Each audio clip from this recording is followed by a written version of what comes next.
ಓಂ ಶ್ರೀ ಗುರುಭ್ಯೋ ನಮಃ. ಶ್ರೀ ಬಸವ ಟಿವಿಯ ಸಮಸ್ತ ಸಹೃದಯ ವೀಕ್ಷಕ ಬಂಧುಗಳಿಗೆ ಶರಣು ಶರಣಾರ್ಥಿ.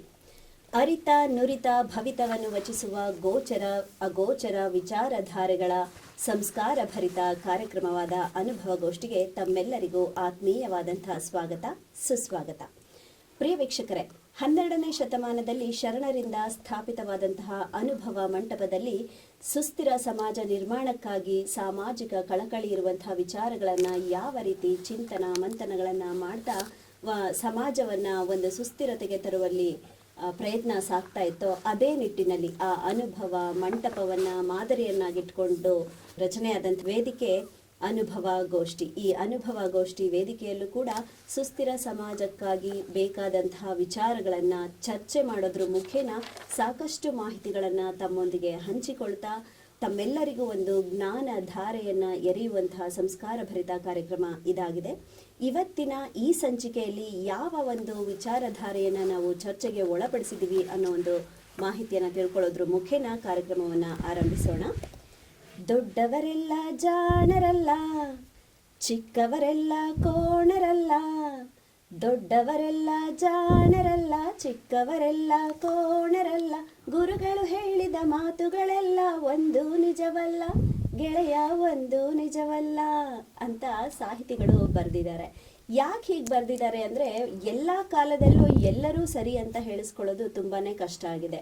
ಯಾಕೆ ಅಂದರೆ ಒಂದೊಂದು ಸಾರಿ ಹಿರಿಯರು ಹೇಳಿದ್ದು ಸತ್ಯ ಅಂತ ಅನಿಸಿದ್ರು ಕೂಡ ಕಿರಿಯರಿಂದ ಕಲಿಯೋದು ಕೂಡ ಸಾಕಷ್ಟು ಇರುತ್ತೆ. ಹಾಗೆ ನಾವು ಶಿಕ್ಷಣದ ಒಂದು ಕ್ಷೇತ್ರಕ್ಕೆ ಬಂದಾಗ ಗುರುಗಳು ಪಾಠ ಮಾಡ್ತಾ ಮಾಡ್ತಾ ಶಿಷ್ಯರಿಂದ ಕಲಿಯುವಂಥ ಎಷ್ಟೋ ವಿಚಾರಗಳನ್ನು ನಾವು ನೋಡಿದ್ದೀವಿ. ಅದಕ್ಕೆ ಹೇಳೋದು ಗುರು ಅನ್ನೋನು ನಿರಂತರ ವಿದ್ಯಾರ್ಥಿಯಾಗಿರ್ತಾನೆ ಅಂತ. ಯಾಕೆ ಅಂದರೆ ಯಾವಾಗಲೂ ಸಹ ಕಲಿಕೆಯಲ್ಲಿ ತೊಡಗಿಸ್ಕೊಂಡಿದ್ದಾಗ ಮಾತ್ರ ಕಲಿಸೋದಕ್ಕೂ ಸಾಧ್ಯ, ಕಲಿಯೋದಕ್ಕೂ ಸಾಧ್ಯ ಅನ್ನೋ ಒಂದು ವಿಚಾರ. ಇಂತಹ ಒಂದು ವಿಚಾರದಲ್ಲಿ ನಮ್ಮ ಈ ವಿಷಯಕ್ಕೆ ಕೇಂದ್ರ ಬಿಂದುವಾಗಿ ಬರುವಂಥದ್ದು ಮಕ್ಕಳು. ಈ ಮಕ್ಕಳ ಭವಿಷ್ಯವನ್ನು ನಿರ್ಧಾರ ಮಾಡಬೇಕು ಅಂದರೆ ಅವರಿಗೆ ಪೋಷಕರು ಉತ್ತಮವಾದಂಥ ನಿರ್ಧಾರವನ್ನು ತೆಗೆದುಕೊಂಡು ಅವರ ಭವಿಷ್ಯವನ್ನು ನಿರ್ಧಾರ ಮಾಡ್ತಾರಾ, ಅಥವಾ ಮಕ್ಕಳೇ, ಈಗ ನಾವು ಕಂಪ್ಯೂಟರ್ ಯುಗ ಅಂತ ಏನು ಹೇಳ್ತೀವಿ, ಈ ಯುಗದಲ್ಲಿ ಹಿರಿಯರಿಗಿಂತಲೂ ಮಕ್ಕಳು ಅತಿ ಹೆಚ್ಚು ವಿಷಯಗಳನ್ನು ತಿಳ್ಕೊಂಡಿರ್ತಾರೆ. ಅದಕ್ಕೆ ನಾವು ಕಂಪ್ಯೂಟರ್ ಯುಗ ಅಂತ ಹೇಳಿ ಕರಿತೀವಿ, ಇಂಟರ್ನೆಟ್ ಯುಗ ಅಂತ ಹೇಳಿ ಕರಿತೀವಿ. ಯಾಕೆಂದರೆ ಮಕ್ಕಳಿಗೆ ಯಾರು ಹೇಳ್ಕೊಡೋರೇ ಬೇಕಿಲ್ಲ. ಗುರುಗಳನ್ನೇ ತ್ಯಜಿಸಿ ತಮಗೆ ಬೇಕಾದಂಥ ಎಲ್ಲ ವಿದ್ಯೆಗಳನ್ನು ಈ ಇಂಟರ್ನೆಟ್ ಮೂಲಕ ಕಲಿಯುವಂಥ ಅವಕಾಶ ಈ ಪ್ರಸ್ತುತ ಸಮಾಜದಲ್ಲಿ ಇದೆ. ಹೀಗಿರುವಾಗ ಈ ಮಕ್ಕಳ ಭವಿಷ್ಯವನ್ನು ಮಕ್ಕಳೇ ನಿರ್ಧಾರ ಮಾಡ್ಕೋಬೋದಾ, ಅಥವಾ ಅವರಿಗೆ ಪೋಷಕರ ಬೆಂಬಲ ಬೇಕಾಗುತ್ತಾ? ಅವರ ಭವಿಷ್ಯವನ್ನು ನಿರ್ಧರಿಸುವಲ್ಲಿ ಪೋಷಕರು ಹೆಚ್ಚಿನ ಮಹತ್ವವನ್ನು ವಹಿಸ್ತಾರಾ ಅನ್ನೋವಂಥ ಒಂದು ವಿಚಾರವನ್ನು ಇಂದು ನಾವು ಚರ್ಚೆಗೆ ತೆಗೆದುಕೊಂಡಿದ್ದೀವಿ.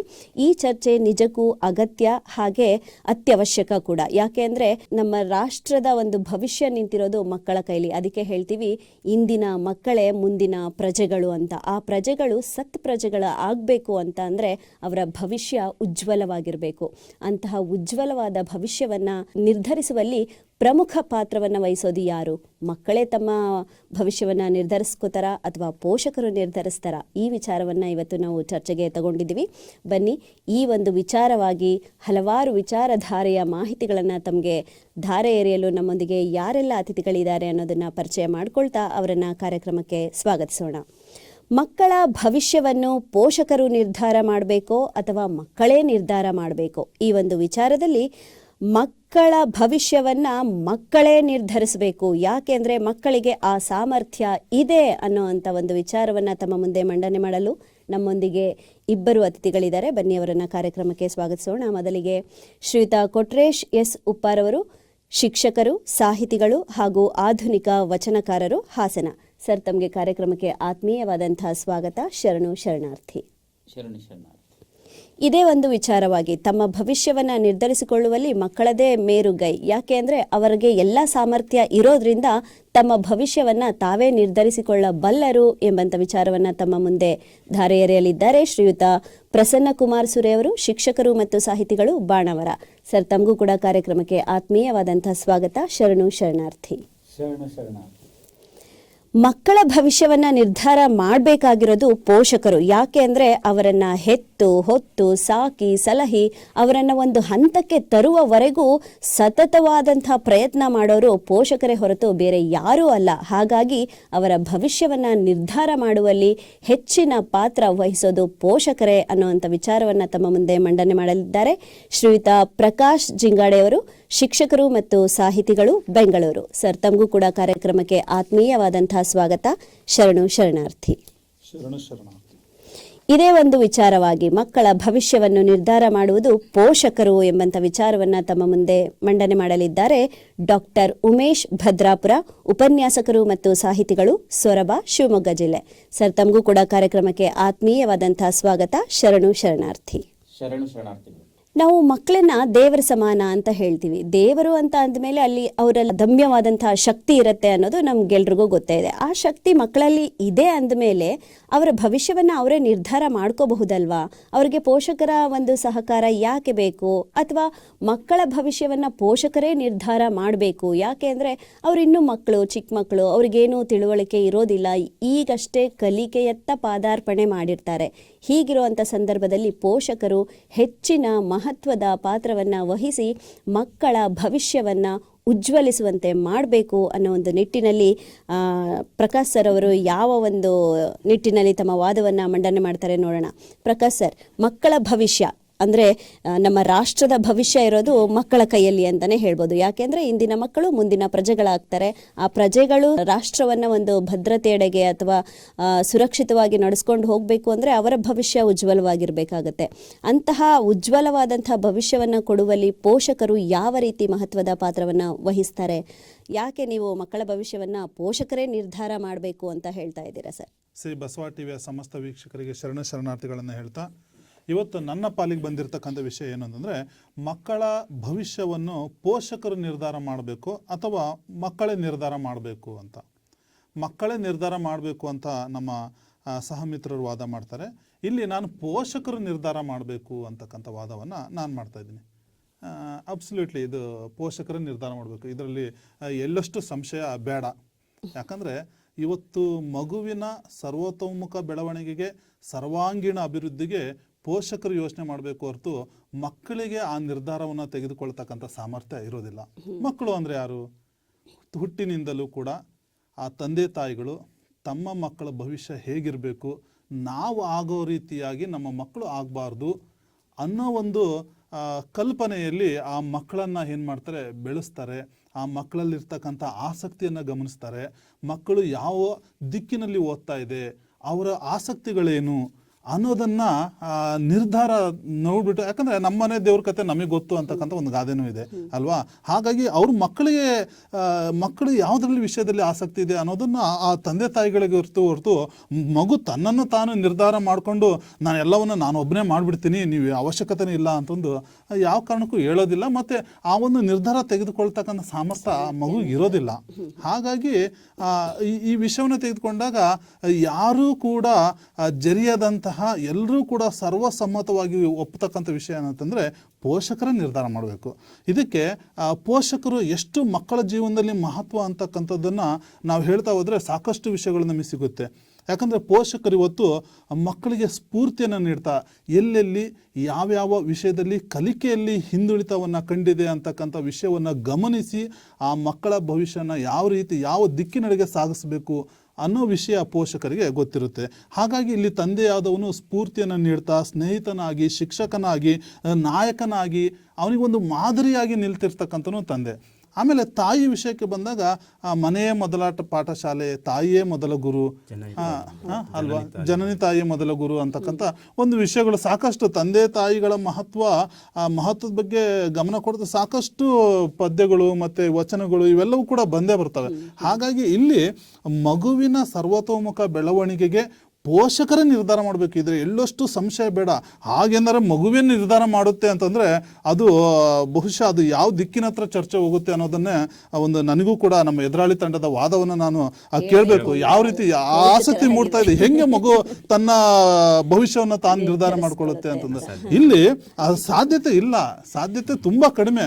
ಹಾಗೇನಾದರೂ ಅವರು ವಾದ ಮಾಡಿದರೆ ಅದು ತುಂಬ ಮಂಡು ವಾದ ಆಗುತ್ತೆ ಅಥವಾ ವಿತಂಡವಾದ ಆಗುತ್ತೆ. ಯಾಕಂದರೆ ಅವರಿಗೂ ಗೊತ್ತಿದೆ ತಮ್ಮ ಮಕ್ಕಳು ಅವ್ರ ಮಕ್ಕಳನ್ನ ಯಾವ ರೀತಿ ಬೆಳೆಸಬೇಕು, ಯಾವ ಶಾಲೆಗೆ ಕಳಿಸ್ಬೇಕು, ಯಾವ ಶಾಲೆಗೆ ಕಳಿಸ್ಬೇಕು ಅನ್ನೋ ನಿರ್ಧಾರದಿಂದ ಪ್ರಾರಂಭವಾಗಿರ್ತಕ್ಕಂಥ ಈ ಯೋಚನೆಗಳು ಮಗು ಬೆಳೆದು ದೊಡ್ಡವನಾದ್ಮೇಲೆ ಯಾವ ಹುದ್ದೆಯನ್ನು ಅಲಂಕರಿಸಬೇಕು, ಅವನಲ್ಲಿ ಏನು ವಿಶೇಷ ಆಸಕ್ತಿ ಇದೆ, ಕ್ರಿಕೆಟ್ಗನಾಗಬೇಕು, ಡಾಕ್ಟರ್ ಆಗಬೇಕು, ಇಂಜಿನಿಯರ್ ಆಗಬೇಕು, ಮತ್ತೊಂದಾಗಬೇಕು, ಎಲ್ಲವನ್ನೂ ಕೂಡ ಗಮನಿಸಿ ಅದಕ್ಕೆ ತಕ್ಕಂತೆ ಪೂರಕವಾಗಿರ್ತಕ್ಕಂಥ ಶಿಕ್ಷಣಕ್ಕೆ ವ್ಯವಸ್ಥೆ ಮಾಡ್ತಕ್ಕಂಥದ್ದು ಪೋಷಕರು. ಹಾಗಾಗಿ ಇಲ್ಲಿ ಪೋಷಕರು ನಿರ್ಧಾರ ಮಾಡಬೇಕು ಹೊರತು ಮಕ್ಕಳು ಯಾವ ಕಾರಣದಿಂದಲೂ ಕೂಡ ನಿರ್ಧಾರ ಮಾಡಲಿಕ್ಕೆ ಸಾಧ್ಯ ಇಲ್ಲ.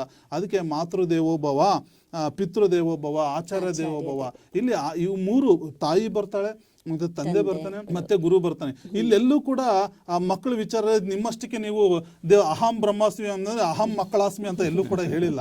ಹಂಗಾಗಿ ಇಲ್ಲಿ ಅವರಷ್ಟಿಗೆ ಅವರೇ ನಿರ್ಧಾರ ಮಾಡ್ತಕ್ಕಂಥ ಸಾಮರ್ಥ್ಯ ಅಲ್ಲಿ ಯಾವಾಗಲೂ ಎಲ್ಲಿಗೆ ಬರುತ್ತೆ, ಆ ಮಕ್ಕಳಲ್ಲಿ ಎಲ್ಲಿ ತನಕ ಬರೋದಿಲ್ಲ ಅಂತಂದ್ರೆ ಈ ಮಕ್ಕಳ ಹಂತವನ್ನು ನಾವು ಪೋಷಕರ ದೃಷ್ಟಿಯಿಂದ ಗಮನಿಸಿದಾಗ ಹುಟ್ಟಿದಾಗ್ಲಿಂದ ತೆಗೆದುಕೊಂಡು ಅವನ ವೃತ್ತಿಯನ್ನು ಆಯ್ಕೆ ಮಾಡುವವರೆಗೂ ಕೂಡ ಆ ಪೋಷಕರ ಜವಾಬ್ದಾರಿ ಆಗುತ್ತೆ. ಎಲ್ಲಿ ಆ ಮಕ್ಕಳಿಗೆ ತನ್ನ ಸ್ವಂತ ನಿರ್ಧಾರ ತೆಗೆದುಕೊಳ್ಳುವ ಸಾಮರ್ಥ್ಯ ಬರುತ್ತೆ ಅಂತಂದ್ರೆ ಅದು PUC ನಂತರ ಆತ ಏನಾದ್ರು ವಿಶ್ವವಿದ್ಯಾಲಯ ಮಟ್ಟಕ್ಕೆ ಹೋದಾಗ ಅಲ್ಲಿ ಆ ಮಗುವಿಗೆ ಸ್ವಲ್ಪ ಸಾಮಾಜೀಕರಣ ಉಂಟಾಗಿ ಆ ಮಗು ತಾನು ಕಲಿಕೆ ಆಸಕ್ತಿಯಿಂದ ಅವಾಗ ಅದು ಸಲಹೆ ಕೊಡಕ್ ಬರುತ್ತೆ. ಅಪ್ಪ ನಾನು ಇದನ್ನ ಮಾಡ್ತೀನಿ, ತಗೋಬೋದಾ ಅಂತ ಸಲಹೆ ಕೇಳುತ್ತೆ ಹೊರತು ನಿರ್ಧಾರ ಮಾಡೋದಿಲ್ಲ. ಹಾಗಾಗಿ ಇಲ್ಲಿ ಪ್ರತಿಯೊಂದು ವಿಷಯಕ್ಕೂ ಕೂಡ ಆ ತಂದೆಗೆ ಆಗ್ಲಿ ತಾಯಿಗೆ ಆಗ್ಲಿ ತಿಳಿಸಿ ಅದನ್ನ ಮತ್ತೆ ತಂದೆ ಅಲ್ಲಿ ಇದು ಕೊಡ್ತಾನೆ, ಮಾರ್ಗದರ್ಶನ ಕೊಡ್ತಾನೆ. ಇಲ್ಲಿ ಹೌದಾ ಮಗು, ನಿನಗೆ ಇಂಟ್ರೆಸ್ಟ್, ನೀನ್ ಕ್ರಿಕೆಟ್ ಆಗ್ಬೇಕಾ, ಸರಿ ನಾನು ಬಂದು ನೋಡ್ತೀನಿ ಒಂದ್ಸರಿ ಫೀಲ್ಡ್ ಅಲ್ಲಿ ನೀನ್ ಹೆಂಗ್ ಹೊಡಿತೀಯ ಅಂತಂದು ಅವನು ನೋಡ್ತಾನೆ.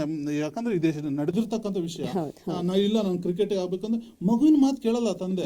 ಅವಾಗ ಓಕೆ ಮಗು, ನೀನು ಒಂದ್ಸರಿ ಕ್ರಿಕೆಟ್ ಫೀಲ್ಡ್ಗೆ ಅಭ್ಯಾಸ ಮಾಡಕ್ ಹೋಗು, ನಾನು ಬರ್ತೀನಿ ಅಂತಂದು ಕೊನೆಗೆ 10 ಓವರ್ ಎದುರಿಸಿರ್ತಕ್ಕಂಥ 10 ಚೆಂಡಿನಲ್ಲಿ ಔಟ್ ಆದ ಅಂತಂದ್ರೆ ಕೋಚ್ ಕೊಡ್ತಕ್ಕಂಥ ಗುರುಗಳನ್ನ ಕೇಳ್ತಾನೆ, ಏನ್ ನನ್ನ ಮಗು ಕ್ರಿಕೆಟ್ ಆಗ್ಬೋದಾ?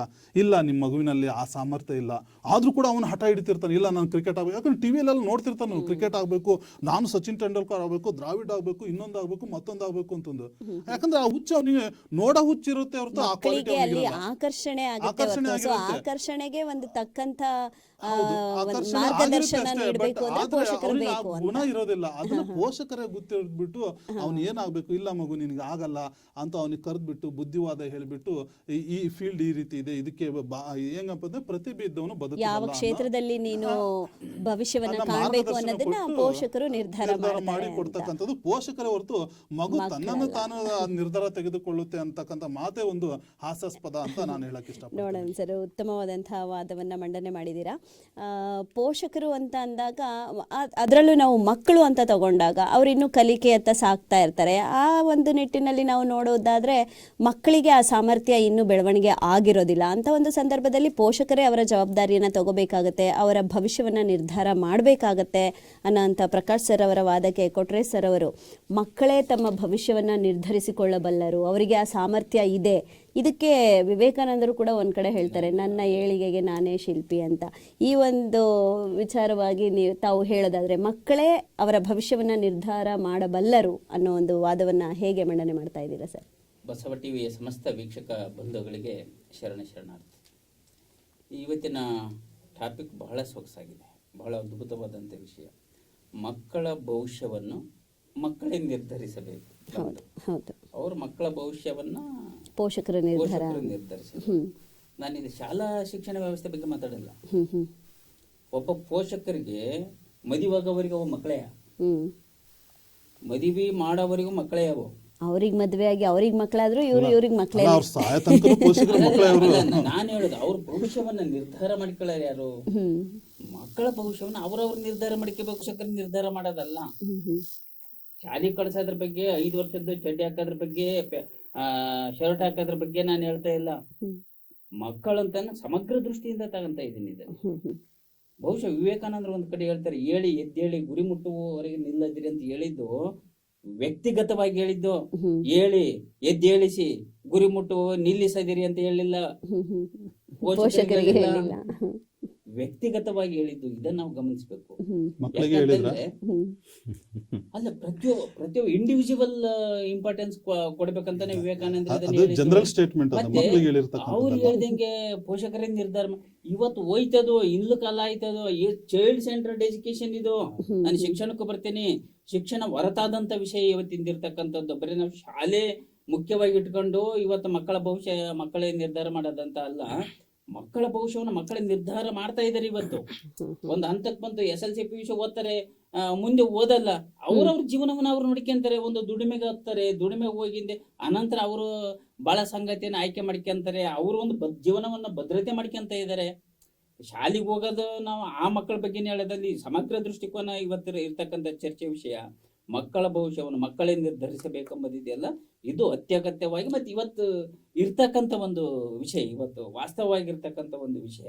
ಅವ್ರ ವಿಷಯಕ್ಕೆ ನಾನು ಶಾಲಾ ಹಂತಕ್ಕೆ ಬಂದಾಗೂ ಸಹ ಹೇಳ್ತೀನಿ, ಅಲ್ಲಿ ಇವತ್ತು ಚೈಲ್ಡ್ ಸೆಂಟ್ರಡ್ ಎಜುಕೇಶನ್ ಟೀಚರ್ ಎಂಬ ಪದ ಇಲ್ಲ, ಇವತ್ತು ಹೋಯ್ತು, ಟೀಚರ್ ಎಂಬ ಪದ ಹೋಯ್ತು. ಇನ್ನು ಎಷ್ಟೋ ಜನರು ಗೊತ್ತಿರ್ಲಿಕ್ಕೆಲ್ಲ ಬಹುಶಃ ಟೀಚರ್ ಅಂತ ಬಳಸಲ್ಲ. ಇವತ್ತು ಫೆಸಿಲಿಟೇಟರ್ ನಾವುಗಳು, ಟೀಚರ್ಸ್ ಅಲ್ಲ. ಆರ್ಡರ್ ಮಾಡಂಗಿಲ್ಲ ನಾವು ಮಕ್ಕಳಿಗೆ, ಸುಗಮಕಾರರು, ಅನುಕೂಲಿಸುವವರು ನಾವು ಇವತ್ತು. ಚೈಲ್ಡ್ ಸೆಂಟ್ರಡ್ ಎಜುಕೇಶನ್, ಅದಕ್ಕಾಗಿ ಇವತ್ತು ನಾವು ನಲಿಕಲಿ ಪದ್ಧತಿಯನ್ನ ತಂದಿದ್ದೀವಿ. ಅಲ್ಲಿ ಯಾವುದೇ ಬಲವಂತವಾಗಿ ನಾವು ಏರ್ತಾ ಇಲ್ಲ. ಮಕ್ಕಳೇ ನಲಿತಾ ಕಲಿತಾ ಆ ಗಾರ್ಡನ್ ತಗಂತ, ಆ ಮೆಟ್ಲುಗಳನ್ನ ಏರ್ತಾ, ಮೈಲುಗಳನ್ನ ದಾಡ್ತಾ ಆ ಸ್ವಕಲಿಕೆಯಲ್ಲಿ ತೊಡಗ್ತವೆ. ಇವತ್ತು ನಾವು ಒಳ್ಳೆ ಗೈಡು ಅಲ್ಲಲ್ಲ, ನಾವು ಫೆಸಿಲಿಟೇಟರು, ಒದಗಿಸಿಕೊಡು, ಅನುಕೂಲಿಸುವವನು ಟೀಚರ್ ಅಂದ್ರೆ. ಅವಾಗ ನಂಗೆ ಬೋಧಿಸೋದು, ಕೂತ್ಕ ಬಾ, ಸಿಡೌನ್, ಸ್ಟ್ಯಾಂಡ್ ಅಪ್, ಈಗಿಲ್ಲ, ಹೋಯ್ತದು. ಇಂಥ ಒಂದು ಸಂದರ್ಭದಲ್ಲಿ ಶಾಲೆಯಲ್ಲೇ ಮಗುವಿಗೆ ಸ್ವತಂತ್ರ ಕೊಟ್ಟಿರ್ತೀವಿ, ಅದು ಏನು ಇಷ್ಟಪಡುತ್ತೆ ಅದನ್ನ ಕಲೀಲಿಕ್ಕೆ. ಇನ್ನು ಅಲ್ಲಿ ನಾವು ಕುಟುಂಬ ವ್ಯವಸ್ಥೆ ಒಳಗಂದ್ರೆ ಇವತ್ತು ಪ್ರತಿಯೊಂದನ್ನು ನೋಡ್ತೀವಿ. ಬಹುಶಃ ನಂದು ಜೀವನವನ್ನ ನಾನು ತಗೊಂತೇನೆ, ಬೇರೆದ್ ನಾನು ಉದಾಹರಣೆ ಕೊಡಲ್ಲ.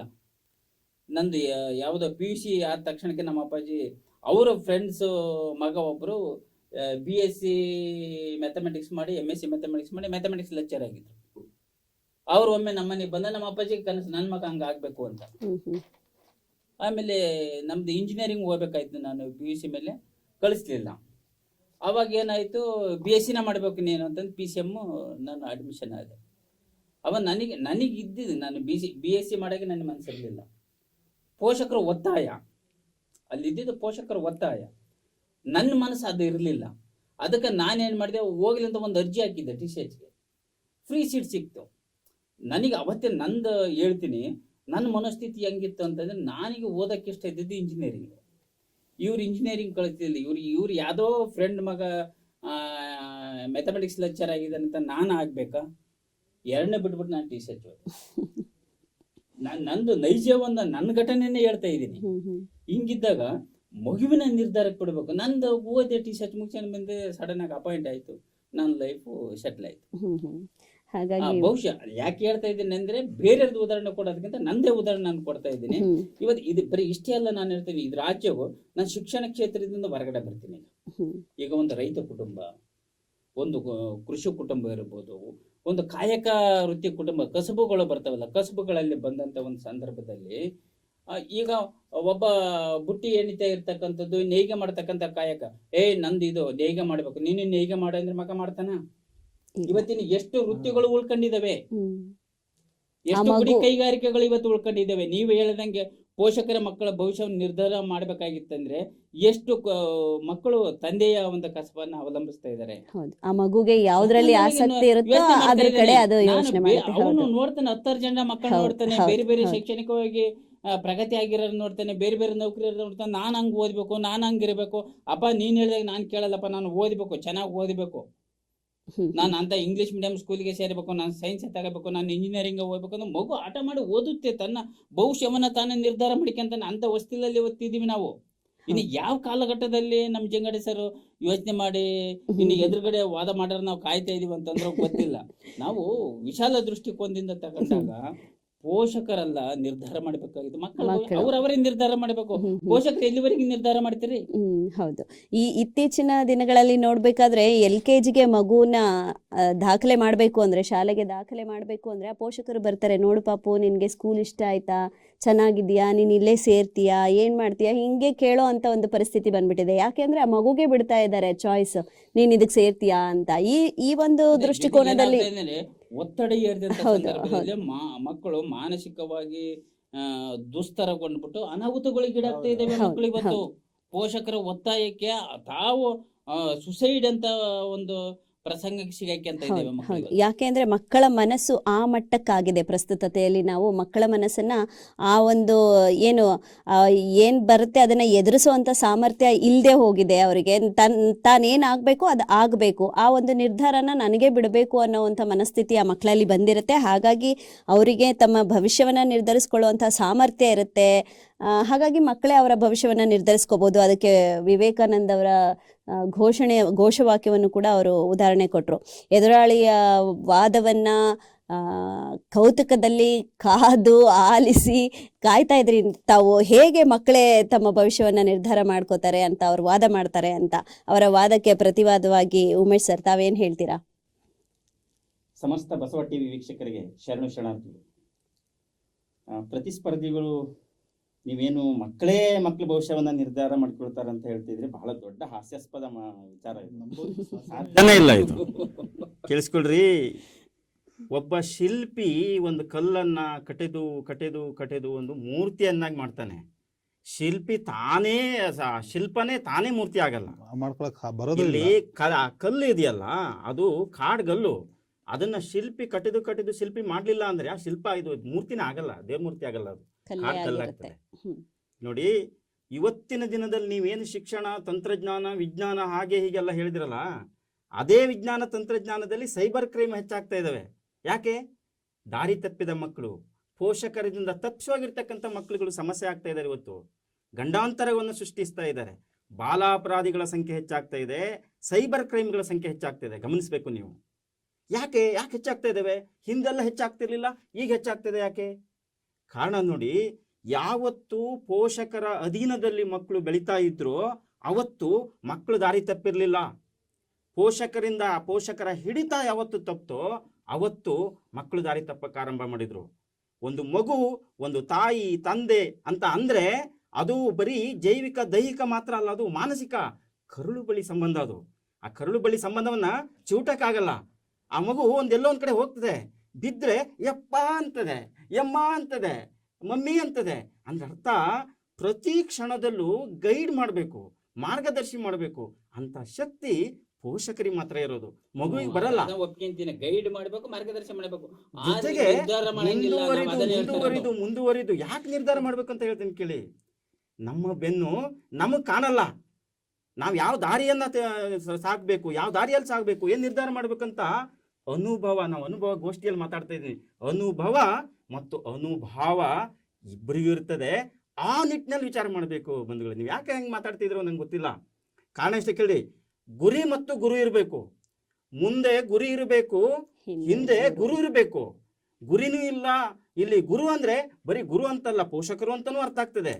ಆಗ ಎರಡೂ ಇಲ್ಲ ಅಂದ್ರೆ ಮುಂದೆ ಗುರಿ ಇಲ್ಲ, ಹಿಂದೆ ಗುರು ಇಲ್ಲ, ಸಾಗುತ್ತಿದೆ ರಣ ಹೇಡಿಗಳ ದಂಡು. ಅದೇ ಮುಂದೆ ಗುರಿ ಇದ್ದು ಹಿಂದೆ ಗುರುನು ಇದ್ರೆ ಸಾಗುತ್ತಿದೆ ರಣ ಧೀರರ ಹಿಂಡು ಅಂತ, ದಂಡು ಅಂತ. ಅದಕ್ಕಾಗಿ ಪೋಷಕರ ಪ್ರೋತ್ಸಾಹ, ಯಾಕೆಂದ್ರೆ ಪ್ರತಿಯೊಬ್ಬ ಮಗುವಿಗೂ ಪೋಷಕ, ತಂದೆ ಅಥವಾ ತಾಯಿ ಅನ್ನೋರು ಇರ್ತಾರಲ್ಲ, ರಿಯಲ್ ಹೀರೋ. ತಾಯಿ ರಿಯಲ್ ಹೀರೋಯಿನ್ ನೋಡು. ಅವಳನ್ನ ಬಿಟ್ಟು ಅವ್ರು ನಿರ್ಧರಿಸ್ಬೇಕು ನನ್ನ ಮಗ ಏನ್ಬೇಕು ಅಂತ. ಹುಟ್ಟಿನಿಂದಲೇ ಮಗು ನೋಡಿರ್ತಾರೆ, ನನ್ನ ಮಗ ಎಂತವನು, ನನ್ನ ಮಗಳು ಎಂತವಳು, ಏನಾಗ್ಬೇಕು ಅಂತ. ಕೊಟ್ರೆ ಸರ್ ನೀವು ಕೂತಿದ್ರಿ ಅಂದ್ರೆ ಬಸವ ಟಿವಿನಲ್ಲಿ ಇಡೀ ಸಮಸ್ತ ಕರ್ನಾಟಕ ರಾಜ್ಯದ ಜನ ನೋಡ್ತಾ ಇದ್ದಾರೆ ಅಂದ್ರೆ because of your parent role. ನೀವು ಹೇಳ್ಬೋದು, ಇಲ್ಲ ನಾನು ಇಂಜಿನಿಯರು, ಡಾಕ್ಟರ್. No, never. ನೀವೊಬ್ಬ ಸಮಾಜ ವಿಜ್ಞಾನಿ ಆಗಿದ್ದೀರಲ್ಲ, ಅದ್ರ ಖುಷಿ ಪಡ್ಬೇಕಲ್ವಾ? ನನ್ನ ಅನುಭವ ನೀವೇನ್ ಹೇಳಿದ್ರೆ, ಅನುಭವ ಏನ್ ಹೇಳಿದ್ರೆ ಅಂದ್ರೆ ಅನುಭವ ಮತ್ತೆ ಅನುಭವ ಅದನ್ನೇ ಹೇಳಿದ್ ನಾನು. ನೆವರ್ ನೀವು ಹಂಗೆ ಅನ್ಕೊಂಡಿದ್ದೀರಿ ಅಷ್ಟೇ. ನೆವರ್ ಹಾಗಲ್ಲ. ಅದಕ್ಕೆ ಹೇಳ್ತಾ ಇರೋದು, ಪ್ರತಿಯೊಬ್ಬ ಪೋಷಕ ತನ್ನ ಮಗುವಿಗೆ ಅವನು ಒಬ್ಬ ಶಿಲ್ಪಿ. ಅವನು ಹೇಗೆ ನಿರ್ಧರಿಸಬೇಕು, ಅವನನ್ನ ಹೇಗೆ ಬೆಳೆಸಬೇಕು ಅಂತ ತಂದೆ ತಾಯಿಗಳಿಗೆ ಗೊತ್ತಿರ್ತದೆ, ಅವನಿಗೆ ಗೊತ್ತಿರಲ್ಲ. ಯಾಕಂದ್ರೆ ಅವ್ರು ಉಪ್ಪು ತಿಂದಷ್ಟು ಇವನು ಅನ್ನ ಉಂಡಿರಲ್ಲ. ಹಾಗಿರುವಾಗ ನೀನ ನಿರ್ಧಾರ ಮಾಡ್ಕೋ ಮಂಗು ಎಂದೋ ಒಂದು ದಿನ ಕೆಟ್ಟೋಗಿರ್ತಾನೆ. ಏನ್ ನಿರ್ಧಾರ ಮಾಡ್ಕೊಳ್ತಾನೆ, ಅವನಿಗೆ ಏನ್ ಗೊತ್ತಿರ್ತದೆ? ಹಂಗಲ್ಲ, ಆಗಲ್ಲ. ಪೋಷಕರು ಬಹಳ ಮುಖ್ಯವಾದ ಪಾತ್ರ, ಸ್ವಲ್ಪ ಅರ್ಥ ಮಾಡ್ಕೊಳ್ರಿ. ಹಾಗಾಗಿ ಭವಿಷ್ಯವನ್ನ ನಿರ್ಧಾರ ಮಾಡುವಲ್ಲಿ, ಅದರಲ್ಲೂ ಮಕ್ಕಳ ಭವಿಷ್ಯವನ್ನ ನಿರ್ಧಾರ ಮಾಡುವಲ್ಲಿ ಪೋಷಕರು ಹೆಚ್ಚಿನ ಮಹತ್ವದ ಪಾತ್ರವನ್ನ ವಹಿಸಬೇಕು ಅಂತ ಹೇಳ್ತಿದ್ದೀರಾ. ಉತ್ತಮವಾದಂತಹ ವಾದ ಮಂಡನೆ ಮಾಡಿದ್ದೀರಾ ಸರ್. ಉಮೇಶ್ ಸರ್ ಮಾತಾಡ್ತಾ ಹೇಳಿದ್ರು, ಒಂದು ಶಿಲ್ಪ ಆಗ್ಬೇಕು ಅಂದ್ರೆ ಅಲ್ಲಿ ಶಿಲ್ಪಿ ಉಳಿಪೆಟ್ಟು ಕೊಡ್ಬೇಕಂತೆ. ಆ ಒಂದು ಶಿಲ್ಪಿಯ ಸ್ಥಾನದಲ್ಲಿ ಪೋಷಕರು ಇರ್ತಾರೆ. ಹಾಗಿದ್ದಾಗ ಮಾತ್ರ ಆ ಒಂದು ಕಗ್ಗಲ್ಲು ಅನ್ನೋದೇನಿರುತ್ತೆ ಅದು ಶಿಲೆಯಾಗಿ ಮಾರ್ಪಾಡಾಗುತ್ತೆ ಅಂತ. ಎಷ್ಟೋ ಶಿಲೆಗಳು ಉಳಿಪೆಟ್ಟು ತಿನ್ನದೇನೆ ಒಂದು ಕಲಾಕೃತಿಯನ್ನ ಪಡ್ಕೊಂಡಿರುತ್ತೆ. ಅದಕ್ಕೆ ಉದಾಹರಣೆ ಅಂದರೆ ಚಿತ್ರದುರ್ಗದಲ್ಲಿ ನಾವು ನೋಡ್ಬೋದು. ಚಿತ್ರದುರ್ಗದಲ್ಲಿ ಒಂದೊಂದು ಕಲ್ಲನ್ನು ಗಮನವಿಟ್ಟು ವೀಕ್ಷಣೆ ಮಾಡಿದಾಗ ಒಂದೊಂದು ಕಲ್ಲಲ್ಲೂ ಒಂದೊಂದು ಆಕಾರ ಕಾಣಿಸುತ್ತಂತೆ. ಕಪ್ಪೆಯ ಆಕಾರ, ಮೊಲದ ಆಕಾರ, ಹೀಗೆ ನಾಯಿಯ ಆಕಾರ, ಹೀಗೆ ಕಾಣಿಸ್ತಾ ಹೋಗುತ್ತಂತೆ.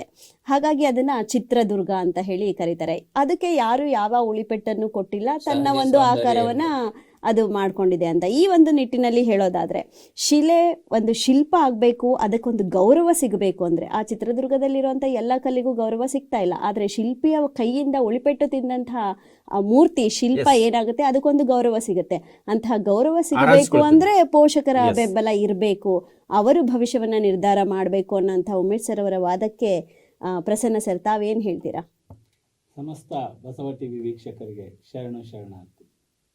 ಬಹುಶಃ ಇವತ್ತಿನ ಚರ್ಚೆಯ ವಿಷಯ ಇದು ಸಮಾಜದ ಎಲ್ಲ ಮನೆಗಳನ್ನ ತಲುಪಬೇಕು. ಹೌದು ಹೌದು. ಸಮಾಜ ಎಲ್ಲಾ ಮನೆಗಳಲ್ಲೂ ಈ ಸಮಸ್ಯೆಯನ್ನ ಎದುರಿಸ್ತಾ ಇದೆ. ಯಾಕೆಂದ್ರೆ ನಮ್ಮ ಸ್ನೇಹಿತರ ತರ ಬಹಳ ಅದ್ಭುತವಾಗಿದೆ. ಮಕ್ಕಳ ಭವಿಷ್ಯಕ್ಕೆ ಕಕ್ಕುಲತೆಗೊಳ್ಳಬೇಡ, ಪಕ್ಕಾಗುವುದು ಭಾಗ್ಯವೆಂತೆಂತೋ ಜಗದಿ ದಕ್ಕಿತೇಂ ಕುರು ಪಾಂಡು ತನಯರ್ಗೆ ರಾಜ್ಯ ಸುಖ, ದಕ್ಕಿತೇಂ ಕುರು ಪಾಂಡು ತನಯರ್ಗೆ ರಾಜ್ಯ ಸುಖ, ದಿಕ್ಕವರಿಗವರೇ ಮಂಕುತಿಮ್ಮ.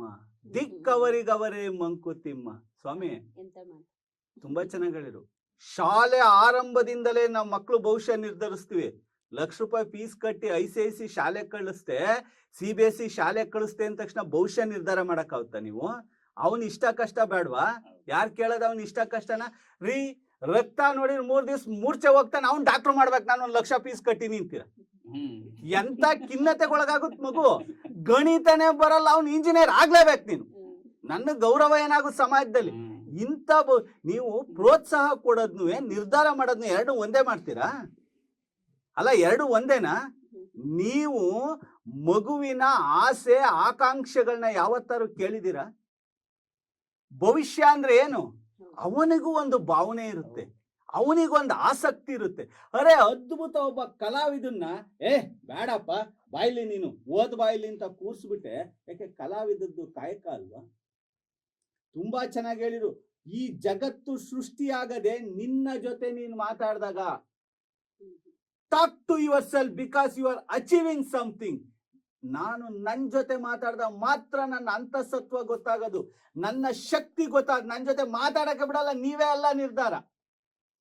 ಆಮೇಲೆ ಈ ಸೃಷ್ಟಿ ಹೆಂಗೆ ಆಗುತ್ತೆ ಅಂದ್ರೆ ದೃಷ್ಟಿ ಹೆಂಗೆ ಸೃಷ್ಟಿ. ಆ ಮಗು ಏನೋ ಯೋಚಿಸುತ್ತೆ.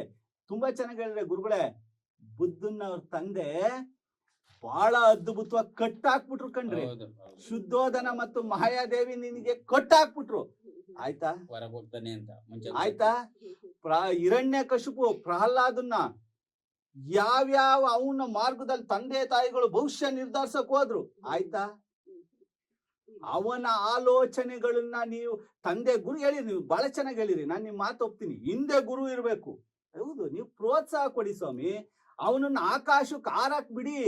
ನೀವು ಕಟ್ಟಿಬಿಟ್ಟು ತಗೊಂಬಂದಿಲ್ಲ, ಈ ಕಡೆಗೆ ಬಾಯಿಲಿ ಎಡಗಡೆಗೆ ಬಾಯಿಲಿ. ಇದು ಸರಿಯಲ್ಲ. ನಮ್ಮ ದೇಶದಲ್ಲಿ 950 ಯೂನಿವರ್ಸಿಟಿಗಳಿದಾವೆ. ಇವತ್ತು 51,000 ಕಾಲೇಜ್ ಇದಾವೆ. 3,20,00,000 ವಿದ್ಯಾರ್ಥಿಗಳು ಓದ್ತಾ ಇದ್ದಾರೆ ನಮ್ಮ ದೇಶದಲ್ಲಿ ಪ್ರಸ್ತುತ. ಅದರಲ್ಲಿ ಪ್ರತಿ ವರ್ಷ 88 ಲಕ್ಷ ವಿದ್ಯಾರ್ಥಿಗಳು ಪಾಸ್ ಔಟ್ ಆಗ್ತಾರೆ. 88 ಲಕ್ಷ. ವಿಷಯ ಗೊತ್ತೇನು? ಇದರಲ್ಲಿ ಕೇವಲ 8 ಲಕ್ಷ ಜನ ಮಕ್ಕಳು ಮಾತ್ರ ಸೆಲ್ಫ್ ಎಂಪ್ಲಾಯ್ ಆಗ್ತಾರೆ, ಇಲ್ಲ ಅಂದ್ರೆ ಕೆಲ್ಸಕ್ಕೆ ನೌಕರಿ ಇರುತ್ತೆ. ಬರೀ 88 ಲಕ್ಷದಲ್ಲಿ 8 ಲಕ್ಷ ಜನ. ಇವ್ರು ಯಾರಂದ್ರೆ ನಮ್ಮ ಗುರಿಯನ್ನ ಬೆನ್ನತ್ತಿದರು, ನನ್ನ ಆಸೆಗಳಿಗೆ ಜೀವ ಕೊಟ್ಟವರು. ಯಾರು ತನ್ನ ಗುರಿಯತ್ತಿಗೆ ಓಡ್ತಾರಲ್ಲ ಅಂತವ್ರು. ಪೋಷಕರು ದ್ವಂದ್ವ ನೀತಿ. ಡಾಕ್ಟರ್ ಮಾಡೋಣ, ಇಂಜಿನಿಯರ್ ಮಾಡೋಣ, ಇವನನ್ನ ಸಮಾಜದ ಅದು ಒಳ್ಳೇದೇ ಎಲ್ಲ. ನಾನು ಒಬ್ಬ ತಂದೆಯಾಗಿ ಆಸೆ ಪಡೋದು ತಪ್ಪಲ್ಲ. ಆದ್ರೆ ನನ್ನ ಆಸೆಯನ್ನ ಏರದಿದ್ದು ನಾನ್ ಮಾಡಿಲ್ಲಪ್ಪ. ನಾನ್ ಡಾಕ್ಟರ್ ಆಗಿ ಟ್ರೈ ಮಾಡಿದೆ, ನನಗೆ ಸೌಲಭ್ಯ ಇರ್ಲಿಲ್ಲ, ನಾನು ಎಲ್ಲ ಕೇಳಿದ್ದೆಲ್ಲ ತಂದ್ಕೊಟ್ಟೆ. ತಂದ್ಕೊಟ್ಟ ತಕ್ಷಣ ಇವ್ ಆಗೋದಾಗಿದ್ರೆ ಎಲ್ಲರೂ ಸಾಲ ಸೂಲ ಮಾಡಿ ತಂದ್ಕೊಟ್ಬಿಡೋರು. ಅವನಿಗೆ ಬರ್ಬೇಕ್ರಿ. ಅವನ IQ ಯಾವತ್ತರ ಕೇಳಿದಿರ? ಮಗ, ನಿನ್ IQ ಎಷ್ಟಿದ್ಯಪ್ಪ? ಮಗ ನಿನ್ ಇಂಟ್ರೆಸ್ಟ್ ಎಷ್ಟಿದೆಯಪ್ಪ, ನೀನ್ ರೀ ಸ್ವಾಮಿ ವಿವೇಕಾನಂದರು ಬಹಳ ಚೆನ್ನಾಗಿ ಹೇಳ್ತಾರೆ, primary object of education is to make children fearless. ಶಿಕ್ಷಣ ಕೊಡ್ತಿರೋದು ಮಗುವಿಗೆ ಧೈರ್ಯ ಕೊಡಕ್ಕೆ, ಅದು ಬಿಟ್ಬಿಟ್ಟು ಅಂಕ ತೆಗಿ, ಎಂತ ಶಾಲೆ ಸೇರಿಸ್ತೆ. ಅರೆ ನೀನ್ ಸೇರ್ಸಿದ ತಕ್ಷಣ ಇಲ್ಲಿ ಇರ್ಬೇಕಲ್ಲಪ್ಪ ಸ್ವಾಮಿ, ಅವನ ಆಸಕ್ತಿ, ಅವನ ಅಂತರಂಗ, ಅವನ ಶ್ರದ್ಧೆ, ನೀವು ಒಮ್ಮೆ ಮೊಹಮ್ಮದ್ ಸಿರಾಜ್ ಅನ್ನ ಅದ್ಭುತ ಕ್ರಿಕೆಟ್ ಪ್ಲೇಯರ್ನ ಇತಿಹಾಸ ಕೇಳಬೇಕು. ತಂದೆ ಒಬ್ಬ ಆಟೋ ರಿಕ್ಷಾ ಡ್ರೈವರ್, ಆದ್ರೆ ಕನಸನ್ನ ಬೆನ್ನೇರ್ದಂತ ವ್ಯಕ್ತಿ ಇವತ್ತು ಇಂಡಿಯಾದ ನಂಬರ್ 1 ಪ್ಲೇಯರ್. ಯಾಕೆ ಹೇಳಿ, ಅವನ ಆಸೆಗಳನ್ನ ಬೆನ್ನೇರ್ದ ಹೋದ. ಇನ್ನೊಂದು ಅದ್ಭುತ, ಸಚಿನ್ ತೆಂಡೂಲ್ಕರ್, ಭಾರತದಲ್ಲ ವಿಶ್ವದ ಕ್ರಿಕೆಟ್ ದೇವರು ಸಚಿನ್ ತೆಂಡೂಲ್ಕರ್, ಕ್ರಿಕೆಟ್ ದೇವರು. ಅವನ ಆಟಕ್ಕೆ ಜಗತ್ತಿನ ಎಲ್ಲಾ ಕ್ರೀಡಾಂಗಣಗಳು ಎದ್ದು ನಿಂತು ವೆಲ್ಕಮ್ ಮಾಡ್ತಾರೆ ಸ್ಟೇಡಿಯಂ ಒಳಗೆ ಬಂದ ತಕ್ಷಣ. ನಡೆನೂ ಹಂಗೆ ಇದೆ, ಶ್ರಮನೂ ಹಂಗೆ ಇದೆ. 24 ವರ್ಷ ಭಾರತದ ಕ್ರಿಕೆಟ್ನ ಕೋಟ್ಯಾಂತರ ಕನಸುಗಳನ್ನ ಹೆಗಲ ಮೇಲೆ ಎತ್ಕೊಂಡು ಓಡಾಡಿ ಮಗನಿಗೆ ಎಲ್ಲೆಲ್ಲಿ ಕೊಡಿಸ್ತಾ ಇದ್ದಾರೆ, ಆಗ್ತಾ ಇಲ್ಲ. ಇದು ಗುರಿ ಮತ್ತು ಶ್ರಮ ಮಗುವಿಂದಾಗಿರ್ಬೇಕು. ಮಗು ಮಾತ್ರ ನಿರ್ಧಾರ ಮಾಡಕ್ ಸಾಧ್ಯ. ಆ ನಿರ್ಧಾರ ನಾವು ಪ್ರೋತ್ಸಾಹ ಕೊಡ್ಬೇಕು. ತಂದೆ ತಾಯಿಗಳ ಪಾತ್ರ ಬಹಳ ದೊಡ್ಡದು. ಮಗು ನಾವು ಇಲ್ಲಿ ಹೇಳಕ್ ಹೊರಟಿರೋದು ಅವನ ಭವಿಷ್ಯ ಅವನ್ ನಿರ್ಧರಿಸ್ತಾನೆ. ಆಸ್ ಎ ಪೇರೆಂಟ್ ನಾವು ಅವನ ಸಪೋರ್ಟಿವ್ ಆಗಿ ನಿಲ್ಬೇಕು, ಸೌಲಭ್ಯಗಳನ್ನ ಕೊಡ್ಬೇಕು. ಅದು ಬಿಟ್ಟು ಹೌದು ನಾನು ಕೊಡ್ತಾ ಇದ್ದೀನಿ ನೀನ್ ಹಿಂಗ್ ಮಾಡು, ಇದು ಸರಿನಾ? ನೀವ್ ಹೇಳಿರಿ ಇದು ಹೆಂಗ್ ವಾದ ಮಾಡ್ತಾರೆ, ನಮಗೆ ಕುತೂಹಲ ಇದೆ ಅಂತ. ನೀವ್ ಹೇಳಿ, ನಾನು ಕೊಡ್ತಾ ಇದ್ದೀನಿ, ಇದು ನೀನ್ ಹಿಂಗ್ ಆಗು, ಹಂಗಾರೆ ಸೃಷ್ಟಿನೇ ಚೇಂಜ್ ಮಾಡ್ಬಿಡ್ತಾರೆ ಕೊನೆಗೊಂದು. ನೋಡೋಣ ಸರ್, ನಿಮ್ಮ ಒಂದು ವಾದವನ್ನ ಕೇಳಿದಂತಹ ಪೋಷಕರ ಪರವಾಗಿ ನಿಂತ ತಂಡ ಯಾವ ರೀತಿ ವಾದ ಮಾಡತ್ತೆ ಅಂತ. ಯಾಕೆಂದ್ರೆ ನಿಮ್ಮ ಒಂದು ವಾದವನ್ನ ಕಾತರತೆಯಿಂದ ಕಾಯ್ತಾ ಇದ್ರು, ಅದು ಯಾವ ರೀತಿ ಮಕ್ಕಳು ತಮ್ಮ ಭವಿಷ್ಯವನ್ನ ನಿರ್ಧಾರ ಮಾಡುತ್ತಾರೆ ನೋಡೋಣ ಅಂತ ಹೇಳಿ. ಈಗ ಪ್ರಸನ್ನ ಸರ್ ಅವರ ವಾದವನ್ನ ಕೇಳಿದಂತಹ ಪ್ರಕಾಶ್ ಸರ್, ತಾವೇನ್ ಹೇಳ್ತೀರಾ?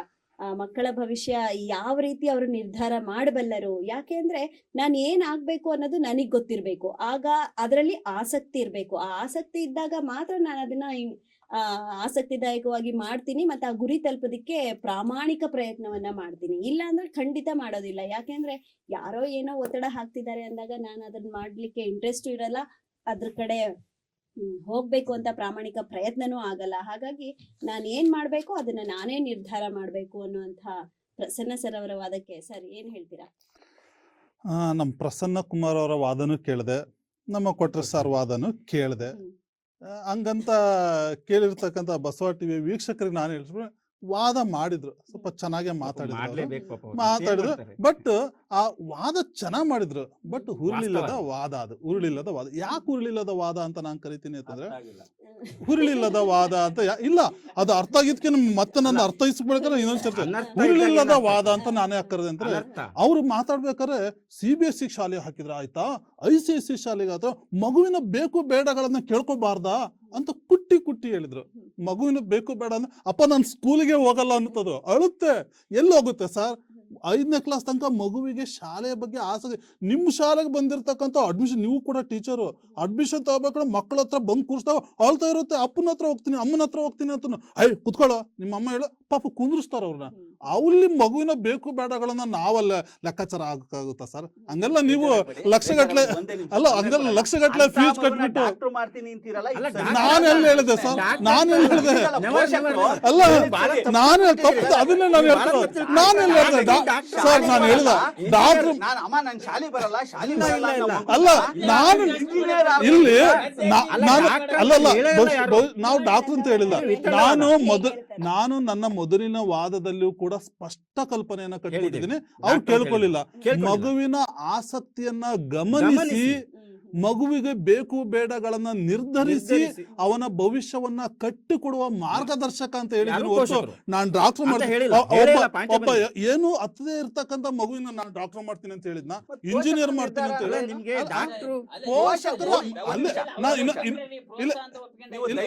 ಇದೊಂದು ಪಾಯಿಂಟ್ ಕ್ಲಿಯರಿಟಿ ಕೊಡಿ. ಮಕ್ಕಳ ಭವಿಷ್ಯವನ್ನು ಪೋಷಕರೇ ನಿರ್ಧಾರ ಮಾಡಬೇಕು ಅಂದ್ರೆ ಹೇಳ್ತೀನಿ. ಮಕ್ಕಳ ಭವಿಷ್ಯನ ಪೋಷಕರು ನಿರ್ಧಾರ ಮಾಡ್ಬೇಕು ಅಂತ ಇಷ್ಟೆಲ್ಲ ವಾದ ಮಾಡಿದ್ರು ಕೂಡ ನಮ್ ಪ್ರಸನ್ನ ಸಾರಿಗೆ ಅರ್ಥ ಆಗಿಲ್ಲ. ಇನ್ನೊಂದ್ಸರಿ ಹೇಳ್ತೀನಿ. ಯಾಕಂತಂದ್ರೆ ಪೋಷಕರ ಭವಿಷ್ಯ, ಮಕ್ಕಳ ಭವಿಷ್ಯವನ್ನ ಪೋಷಕರ ನಿರ್ಧಾರ ಅಂದ್ರೆ ಅವನ ಆಸಕ್ತಿ ಅಭಿರುಚಿಗಳನ್ನ ಈ ಓದೋ ಹಂತದಲ್ಲಿ, ಶಾಲಾ ಹಂತದಲ್ಲಿ ಅಥವಾ ಅವನು ಬೆಳವಣಿಗೆ ಹಂತದಲ್ಲಿ ಆ ಮಗುವಿನ ಆಸಕ್ತಿಗಳನ್ನ ಗಮನಿಸಿ ಅವನು ಮುಂದೆ ಏನಾಗಬಲ್ಲ ಅಂತ ನಾನು ಅದಕ್ಕೆ ಹೇಳಿದೆ. ನಮ್ಮನೆ ದೇವ್ರ ಕತೆ ನಮಗೆ ಗೊತ್ತು ಅಂತಕ್ಕಂಥ ವಾದನು ಕೂಡ ನಾನು ಫಸ್ಟ್ ಟೈಮಲ್ಲಿ ಹೇಳ್ಬಿಡ್ತೀನಿ ಆಲ್ರೆಡಿ. ಹಂಗ ಅಲ್ಲಿ ಗಮನಿಸಬೇಕಾಗಿರ್ತಕ್ಕಂಥ ಅಂಶ ಏನು ಅಂತಂದ್ರೆ, ತಮ್ಮ ಮಕ್ಕಳಿಗೆ ಏನು ಬೇಕು ಬೇಡಗಳನ್ನು ನಿರ್ಧಾರ ಮಾಡ್ತಕ್ಕಂಥ ಅದೃಷ್ಟ ಅವಕಾಶ ಇರತಕ್ಕಂಥದ್ದು ಪೋಷಕರಿಗೆ. ಹಾಗಾಗಿ ಇಲ್ಲಿ ಪೋಷಕನಿಗೆ ಆಮೇಲೆ ಕೊಟ್ರೆ ಸರ್ ವಾದಕ್ಕೆ ಬರ್ತೀನಿ. ನನಗೆ ಇಂಜಿನಿಯರಿಂಗ್ ಓದೋ ಆಸಕ್ತಿ ಇತ್ತು, ಯಾಕೆ ಬಿಟ್ಟು ಸರ್, ಯಾಕೆ ಓದ್ಲಿಲ್ಲ ಸರ್ ಹೇಳಿ ಒಂದು ಅಲ್ಲಲ್ಲ ಅವ್ನು ಮಾತು ಹೇಳಿದ್ರೆ, ನನಗೆ ಇಂಜಿನಿಯರ್ ಓದೋ ಆಸಕ್ತಿ ಇತ್ತು, ಯಾಕೆ ಸರ್ ಓದ್ಲಿಲ್ಲ? ಅವ್ರು ಕಳಿಸ್ಲಿಲ್ಲ. ಇಲ್ಲಿ ಪೋಷಕರ ನಿರ್ಧಾರ, ಇವ್ರ ಆಸಕ್ತಿಗಳೇ. ಯಾಕಂದ್ರೆ ಅವ್ರಿಗೆ ಗೊತ್ತಿತ್ತು, ಆಮೇಲೆ ಅವ್ರಿಗೆ ಗೊತ್ತಿತ್ತು ನನ್ ಮಗ ಇಂಜಿನಿಯರ್ ಆಗೋಷ್ಟ ಸಾಮರ್ಥ್ಯ ಇಲ್ಲ, ಹಂಗಾಗಿ ನಿಮ್ಗೆ ಆಸೆ ಇತ್ತಲ್ಲ, ನೀವೇ ನಿರ್ಧಾರ ಮಾಡ್ಕೋಬೋದಿತ್ತಲ್ಲ, ಇಂಜಿನಿಯರ್ ಆಗೋದಿತ್ತಲ್ಲ.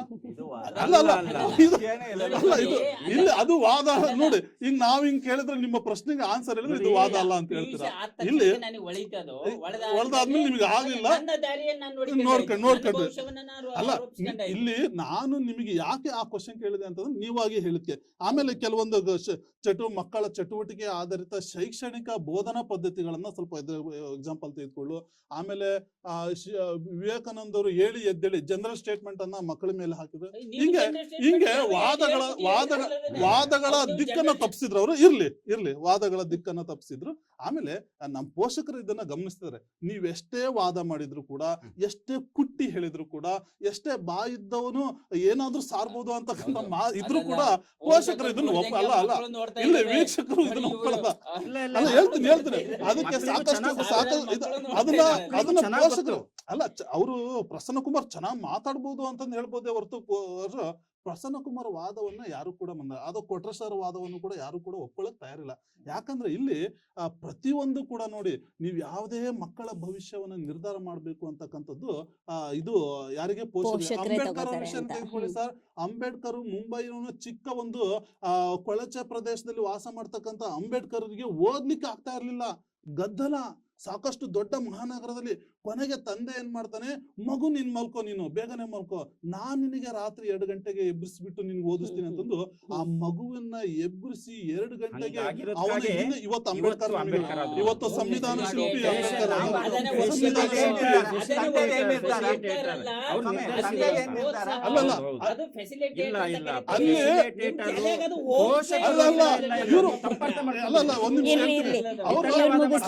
ಇಲ್ಲಿ ನಾನು ಅಂಬೇಡ್ಕರ್ ಅವರಿಗೆ ಇಷ್ಟೆಲ್ಲ ಅದು ಪ್ರೋತ್ಸಾಹ ಪೋಷಕ ಅಲ್ಲ ಸರ್, ಅದು ಪ್ರೋತ್ಸಾಹ, ನಿರ್ಧಾರ, ಮಾರ್ಗದರ್ಶನ ಎಲ್ಲವೂ ಅವನ್ನೇ.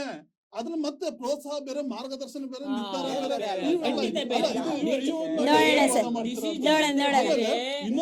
ಇರ್ಲಿ ಸರ್, ಮತ್ತೆ ಬರ್ತೀನಿ. ಮುಗಿಸ್ಲಿ ಸರ್, ಮತ್ತೆ ಬರ್ತೀನಿ ಸರ್, ಮತ್ತೆ ಬರ್ತೀನಿ. ಅವ್ರ ಶಿಕ್ಷಣ ಅಲ್ಲಿ ತೆಗಳ್ತಾ ಕೊನೆಗೆ ತಾಯಿ ಏನ್ ಮಾಡ್ತಾರೆ, ಐನ್ಸ್ಟೀನ್ ಅಂತ ಮಹಾವಿಜ್ಞಾನಿಗೆ ಕೊನೆಗೆ ಏನ್ ಮಾಡ್ತಾರೆ, ಶಾಲೆ ನಿನ್ ಮಗನಿಗೆ ಕಲಿತಕ್ಕಂತ ಸಾಮರ್ಥ್ಯ ಇಲ್ಲ ಹೋದಾಗ ತಾಯಿ ಅವ್ರ ಭವಿಷ್ಯವನ್ನು ನಿರ್ಧರಿಸಿ ಮನೆಯಲ್ಲೇ ಶಿಕ್ಷಣ ಕೊಟ್ಟು ಜಗತ್ತಿನ ದೊಡ್ಡ ವಿಜ್ಞಾನಿಯನ್ನು ಮಾಡ್ತಿದ್ದು ತಾಯಿಯ ಪಾತ್ರ ಪೋಷಕ. ಸಾಕಷ್ಟು ಅಬ್ದುಲ್ ಕಲಾಂ ರವರ ಎಕ್ಸಾಂಪಲ್ ಕೊಳ್ಳಿ, ಅಂಬಿಗನಾಗಿ ಸಾಕಷ್ಟು ಎಕ್ಸಾಂಪಲ್ ಮತ್ತೆ ಬರ್ತೀನಿ. ಪ್ರಕಾಶ್ ಸರ್ ಅವ್ರು ಏನ್ ಹೇಳಕ್ಕೆ ಬರ್ತಾ ಇದಾರೆ ಅಂದ್ರೆ, ಮಕ್ಕಳು ಮನೆಯಲ್ಲಿ ಆಡ್ತಾ ಪಾಡ್ತಾ ನಲಿತಾ ಕಲಿತಾ ಇರುವಂತ ಸಂದರ್ಭದಲ್ಲಿ ಈಗ ಯಾವ್ದೋ ಒಂದ್ ಮಗು ಟಿವಿ ನೋಡಿದೆ, ಹಾಡ್ತಾ ಇದೆ, ತನಗ್ ಬಂದಂಗ್ ತಾನು ಹಾಡ್ತಾ ಇರುತ್ತೆ. ಆದ್ರೆ ಆ ಮಗುಗೆ ಗೊತ್ತಿಲ್ಲ ನನ್ನಲ್ಲಿ ಸಂಗೀತ ಪ್ರತಿಭೆ ಇದೆ, ನನ್ಗೆ ಅದ್ರಲ್ಲಿ ಆಸಕ್ತಿ ಮೂಡ್ತಾ ಇದೆ ಅಂತ ಆ ಮಗುಗೆ ಗೊತ್ತಾಗೋದಿಲ್ಲ. ಆದ್ರೆ ಪೋಷಕರು ಗುರ್ತಿಸ್ತಾರೆ, ನನ್ ಮಗ ಹೆಂಗ್ ಆಡ್ತಿದ್ದಾನೆ, ಅದನ್ನ ಗುರ್ತಿಸ್ಬಿಟ್ಟು ಇವನ್ನ ಸಂಗೀತ ಲೋಕಕ್ಕೆ ಅಥವಾ ಸಂಗೀತ ಕ್ಷೇತ್ರಕ್ಕೆ ಪಾದಾರ್ಪಣೆ ಮಾಡಿಸೋದ್ರ ಮುಖೇನ ಅವನ ಭವಿಷ್ಯವನ್ನ ಉಜ್ವಲಗೊಳಿಸಬಹುದು ಅನ್ನೋ ನಿಟ್ಟಿನಲ್ಲಿ ಅವರು ಹೇಳ್ತಾ ಇದ್ದಾರೆ. ಇವರ ಒಂದು ವಾದಕ್ಕೆ ಕೊಟ್ರೆ ಸರ್ ತಾವೇನ್ ಹೇಳ್ತೀರಾ ಸರ್? ಅಲ್ಲಿಂದಾನೆ ತೆಗಿತೀನಿ. ಅಲ್ಲಿ ಸೇರಿಸಬಹುದು, ಇಲ್ಲಿ ಭವಿಷ್ಯ ರೂಪಿಸಬಹುದು, ನಿರ್ಧಾರ ಅಲ್ಲ, ನಿರ್ಧಾರ ಅಲ್ಲ. ಸೇರಿಸ್ಬಿಡ್ತಾರೆ ಹೋಗಿ ಇವ್ರು ಹೇಳ್ದಂಗೆ ಸಂಗೀತ ಮಗು ಕಲೀಲಿಲ್ಲ, ಯಾವ್ದೋ ಒಂದು ಟಿವಿಲಿ ಅಟ್ರಾಕ್ಷನ್ ಆಗಿ 2 ಸಾಲ ಆಡ್ತು. ನನ್ನ ಮಗಳು ಚೆನ್ನಾಗಿ ಆಡ್ತಾ ಇದ್ದಾಳೆ ಅಂತ ನಾನು ಕಳಿಸ್ತೆ, 6 ತಿಂಗಳು ಓದ್ಲು ಬಂದ್ಲು ವಾಪಸ್ಸು ಸಂಗೀತಕ್ಕೆ. ಹೌದೌದು. ಪಟ್ಟಿ ಹಿಡಿಯೋದಿದೆಯಲ್ಲ, ಕರೆಂಟ್ ಹೋಗಿನಲ್ಲೂ ಕಳಿಸಿದ್ವಿ, ಓದ್ಲು ಎರಡು ತಿಂಗಳು ಓದ್ಲು, ವಾಪಸ್ ಬಂದ್ಲು. ಇನ್ನೊಂದ್ಸರಿ ಸೆಂಟೆನ್ಸ್ ರಿಪೀಟ್ ಪಟ್ಟಿ ಮಾಡ್ಬೇಕಾ? ಹಿಡಿಯೋದು ಮಗುವಿನ ಆಸಕ್ತಿಗಳನ್ನ ಗಮನಿಸಿ. ಪಟ್ಟಿ ಹಿಡಿಯೋರು ಪೋಷಕರಲ್ಲ, ನೀವಲ್ಲ. ಪೋಷಕರು ಪಟ್ಟಿ ಹಿಡಿಯಲ್ಲ. ಅವತ್ತು ಮಗ ಏನ್ ಉದ್ಧಾರ ಆಗ್ಬೇಕು ಅಂತಕ್ಕಂತ ವಿಚಾರ ಮತ್ತೆ ಇದು ಮಾಡ್ತಕ್ಕಂಥ ವಾದ ಪೋಷಕರು. ಏನು? ಪಾಯಿಂಟ್ ಏನು? ಅಲ್ಲ, ಪಾಯಿಂಟ್ ನಾನು ಬರ್ಕೊಂಡಿದ್ದೆ ಅವಾಗ್ಲೇ ನಿಮ್ಗೆ ಹೇಳ, ಮಗುವಿನ ಆಸಕ್ತಿಗಳನ್ನ ಗಮನಿಸಿ ಪೋಷಕರ ಅಂತಂದು ಹೇಳಿದೆ ನಾನು. ಮತ್ತೆ ನೀವು ಅದನ್ನ ಬಿಟ್ಬಿಟ್ಟಿದ್ದೀರಿ. ನಾವ್ ಅದನ್ನ ಹೇಳ್ತಾ ಇದೀವಿ. ಎನ್ಕರೇಜ್ ಅಂದ್ರೆ ಪ್ರೋತ್ಸಾಹ. ಇವ್ರು ಹೇಳಿದ್ದು ನಾನು ಇದೇ ಆಗ್ಬೇಕು ಅನ್ನೋದು ಅಲ್ಲಿ ಮಗು ನಿರ್ಧಾರ ಅಂತ. ನೀವ್ ಯಾರು ಸ್ವಾಮಿ ಡಿಸಿಷನ್ ಮಾಡಿ? ನೀವ್ ಹೇಳಿ ಅಲ್ಲ, ವಾದ ಸಂಪೂರ್ಣ ತಪ್ಪಿದೆ ಹೇಳಿ. ನೋಡಿ, ಏಕಲವ್ಯ, ಹ್ಮ್ ನಮ್ಮ ಮಹಾಭಾರತ ತಗೊಂಡಾಗ ಏಕಲವ್ಯ ಬಿಲ್ವಿದ್ಯೆ ಕಲಿಬೇಕಂಬತ್ತಿತ್ತು. ಗುರುತಾಕ್ ಹೋದ್ರು ಕಲಿಸ್ಲಿಲ್ಲ. ಇತ್ತಾಗ ಅವ್ ಪೇರೆಂಟ್ಲಿಂದನೂ ತಾನು ಎಂತ ಶಬ್ದವೇದಿ ಬಿಲ್ವಿದ್ಯೆ ಕಲಿಯಕ್ ಆಗ್ಲಿಲ್ಲ. ಎಲ್ಲರೂ ಕೈ ಬಿಟ್ರು, ಅವನ್ ಬಿಡ್ಲಿಲ್ಲ. ಒಂದು ಭವಿಷ್ಯವನ್ನು ನಾನು ಕಂಡುಕಬೇಕು, ನಾನು ಇದನ್ನೇ ಶಬ್ದವೇದಿ ವಿದ್ಯೆ ಕಲೀಲೇಬೇಕು. ನಿರಂತರವಾಗಿ ಶ್ರಮ ಹಾಕಿದ, ಕಲ್ತ. ಅರ್ಜುನನಿಗೂ ದಿಗ್ಭ್ರಮೆ ಉಂಟಾಯ್ತು, ದ್ರೋಣಾಚಾರ್ಯಗೆ ದಿಗ್ಭ್ರಮೆ ಉಂಟಾಯ್ತು. ಯಾಕೆ ಆಗ್ಲಿಲ್ಲ? ಪೋಷಕರು ಪ್ರೋತ್ಸಾಹದಿಂದ ಹಂಗಾದ. ಅದೇ ನೀವ್ ಅನ್ಕೋಬೇಕು, ಆ ಕಡೆ ಕೂತ್ಕೊಂಡಿದ್ರಲ್ಲ. ನೀವ್ ಹೇಳಿ ಪಾಪ, ಏನು ಮಾಡಕ್ ಬರಲ್ಲ, ನೀವ್ ಹೇಳಲೇಬೇಕಾಗಿರ್ತದೆ. ಆಮೇಲೆ ಅವ್ರು ಹಿಂದೆ ಸೈಬರ್ ಕ್ರೈಮ್ ಇರ್ಲಿಲ್ಲ. ಹಂಗೆ ಹಿಂದೆ ಸ್ವಾಮಿ ಮಕ್ಕಳಿಗೆ ನಾವು ಮೊಬೈಲ್ ಕೊಟ್ಟಿರ್ಲಿಲ್ಲ, ಕಂಪ್ಯೂಟರ್ ಬಂದಿರ್ಲಿಲ್ಲ. ಇವತ್ತು ಕಂಪ್ಯೂಟರ್ ಕೊಟ್ಟಿದ್ದೀವಿ, ಮೊಬೈಲ್ ಕೊಟ್ಟಿದ್ದೀವಿ. ಆದ್ರೆ ಹಿಂದೆ ಇತ್ತಲ್ಲ, ಇವತ್ತಿಗೂ ಹಳ್ಳಿಯಲ್ಲಿ ಬನ್ನಿ ಹೋಗ್ಲಿ, ಏನು ಅನಕ್ಷರಸ್ಥ, ಅವನು ಅವಿದ್ಯಾವಂತ ಒಬ್ಬ ತಿಮ್ಮಣ್ಣನ ಮಗ ಇವತ್ತು ಇಂಜಿನಿಯರ್ ಆಗ್ತಾ ಇದ್ದಾನೆ. ಆ ಭವಿಷ್ಯವನ್ನ ನಿರ್ಧಾರ ಮಾಡಿದ್ದೆ ತಿಮ್ಮಣ್ಣ ಅಲ್ಲ, ತಿಮ್ಮಣ್ಣನ ಪ್ರೋತ್ಸಾಹ ಮತ್ತು ಮಾರ್ಗದರ್ಶನ ಇದೆ. ನಾವ್ ಅದಕ್ಕಿಲ್ಲ, ಇಂಜಿನಿಯರ್ ಆಗ್ಬೇಕು ಅಂತ ನಿರ್ಧಾರ ಮಾಡಿದ ಮಗ ಅಂತ ಹೇಳ್ತಿದ್ದಾರೆ. PU ಮೇಲೆ ಸೈನ್ಸ್ ಹೋಗಿಂದೆ, ಅಪ್ಪ ನಾನ್ ಸೈನ್ಸ್ ತಗೊಂಡಿದ್ದೇನೆ ಅಂದ್ರೆ ಫಿಸಿಕ್ಸ್ ಕೆಮಿಸ್ಟ್ರಿ ಅಂದ್ರೆ ಏನ್ ಗೊತ್ತ ತಿಮ್ಮಣ್ಣಿಗೆ? ಅದೇ ಡಿಸಿಷನ್ ನೀವ್ ಯಾಕೆ ಆಗ್ಲಿಲ್ಲ ಅಂತ ನನಗೆ ಅಲ್ಲ. ಇವತ್ತಿಂದ ಹೇಳ್ತಾ ಇದ್ದೇನೆ, ನಾನು ಮುಂದೆ ಡಿಸಿಷನ್ ತಗೊಂಡೆ. ನಾನ್ ಡಿಸಿಷನ್ ತಗೊಂಡಿದ್ಕೆ ಇವತ್ತು ನಾನ್ ಲೈಫ್ ಕಂಡುಕೊಂಡಿದ್ದೀನಿ. ನಾನ್ ಹೇಳ್ತಕ್ಕಂಥದ್ದು, ಒಬ್ಬ ಅವಿದ್ಯಾವಂತ ಅನಕ್ಷರಸ್ಥ ಹಳ್ಳಿಯ ಒಬ್ಬ ಕೃಷಿಕನ ಮಗ ಇವತ್ತು MBBS ಮಾಡ್ತಾ ಇದ್ದಾನೆ, ಇವತ್ತು ಡಾಕ್ಟರ್ ಆಗ್ತಾ ಇದ್ದಾನೆ. ಪೋಷಕರ ಒಂದು ನಿರ್ಧಾರ ಅಲ್ಲದು, ಮಗುವಿನ ನಿರ್ಧಾರ. ಮಗುವಿನ ನಿರ್ಧಾರ ಎಷ್ಟೋ ಜನರು ಆಶ್ಚರ್ಯ ಪಡಿಸ್ತಾರೆ. ನೋಡ, ಅವ್ರಪ್ಪ ಹಳ್ಳಿ ರೈತ, ಅವ್ರ ಮಗ ಡಾಕ್ಟರ್ ಆದ, IPS ಮಾಡಿದ್ರು, KS ಮಾಡಿದ್ರು ಅಂತ ಯಾಕೆ ಹೇಳ್ತಾ ಇದ್ದಾರೆ? ಮಗು ತನ್ನ ಭವಿಷ್ಯವನ್ನ ತಾನು ನಿರ್ಧಾರ ಮಾಡ್ಕೊಂಡಿರೋದಕ್ಕೆ. ಅವನಿಗೆ ಗೊತ್ತಿಲ್ಲ IAS ಅಂದ್ರೆ ಏನಂತ ಗೊತ್ತಿಲ್ಲ, ಹಳ್ಳಿ ರೈತನಿಗೆ IPS ಅಂದ್ರೆ ಏನು ಗೊತ್ತಿಲ್ಲ. ಮಗು ಕಾಂಪಿಟೇಟಿವ್ ಸೊಸೈಟಿಯನ್ನು ನೋಡ್ತಾ ಇದೆ. ನಾನೇನಾಗಬೇಕು, ನಮ್ಮಪ್ಪ ಇಷ್ಟು ಕಷ್ಟಪಡ್ತಾ ಇದ್ದಾನೆ, ನನ್ನ ಜೀವನವನ್ನ ನಾನು ರೂಪಿಸ್ಕೋಬೇಕು ಅಂತ ಮಗು ತನ್ನ ನಿರ್ಧಾರವನ್ನ ಮಾಡಿದ್ದಕ್ಕೆ ಮಾತ್ರ ಇವತ್ತು ಯಾರೋ ನಮ್ಮ ರವಿ ಡಿ ಚನ್ನಣ್ಣವರ ಉದಾಹರಣೆ ಬಹುಮುಖ್ಯ ಉದಾಹರಣೆ.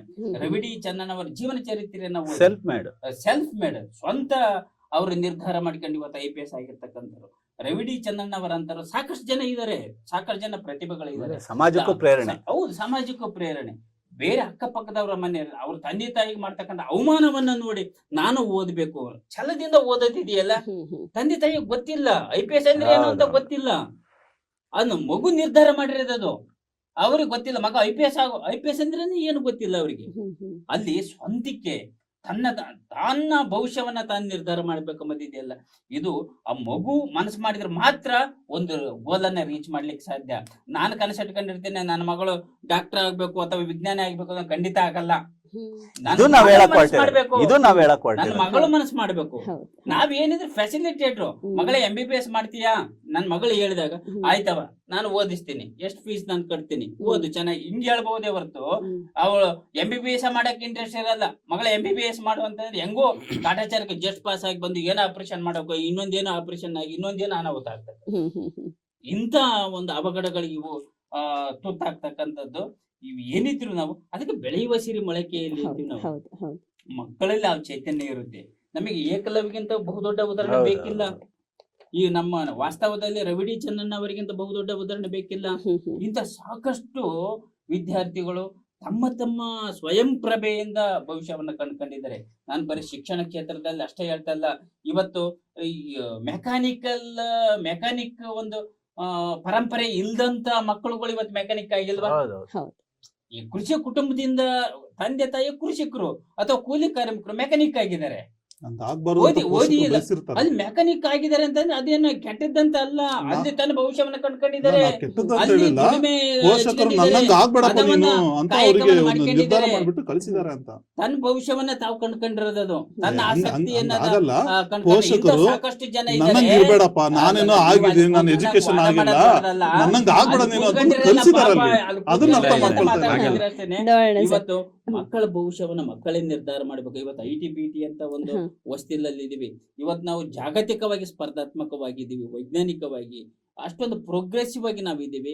ಇಂಥದ್ರ ಮಕ್ಕಳನ್ನ ನಾವು ಬಿಡ್ಬೇಕು, ಅವ್ರ ಡಿಸಿಷನ್ ಬಿಡ್ಬೇಕು, ಅವ್ರ ಜೀವನವನ್ನ ಅವ್ರ ರೂಪರೇಷೆ ಮಾಡ್ಕೊಂತ ಇದ್ರಿ.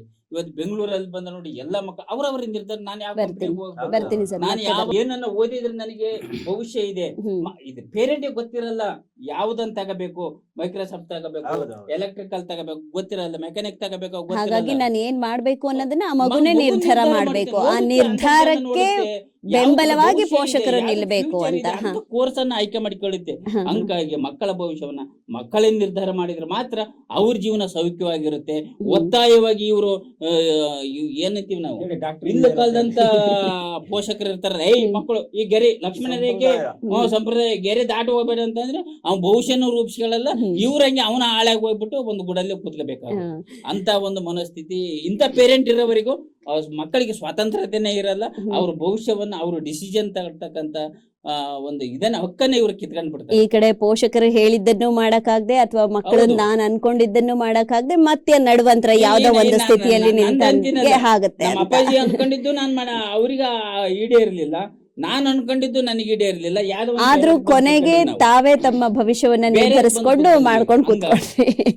ಆ ರೀತಿ ತಮ್ಮದೇ ಒಂದು ನಿದರ್ಶನವನ್ನ ಕೊಡೋದ್ರ ಮೂಲಕ ಅವರು ಮಕ್ಕಳಿಗೆ ಆ ಸಾಮರ್ಥ್ಯ ಇರೋದ್ರಿಂದ ಮಕ್ಕಳಿಗೆ ಅದರಲ್ಲೂ ಕೂಡ ಈ ಪ್ರಸ್ತುತತೆಯಲ್ಲಿ ಗಮನಿಸೋದಾದ್ರೆ ಮಕ್ಕಳಿಗೆ ಎಲ್ಲಾ ರೀತಿಯ ಒಂದು ವಿಷಯಗಳ ಜ್ಞಾನ ಇರುತ್ತೆ. ಹಾಗಾಗಿ ಅವರೇ ತಮ್ಮ ಭವಿಷ್ಯವನ್ನ ನಿರ್ಧಾರ ಮಾಡ್ಕೋಬಹುದು. ಮುಂದೆ ನಾನು ಏನಾಗಬೇಕು ಅನ್ನೋದನ್ನ LKG-ನಲ್ಲೇ ಮಗು ನಿರ್ಧರಿಸುವಂತ ಸಾಮರ್ಥ್ಯವನ್ನ ಹೊಂದಿರುತ್ತೆ.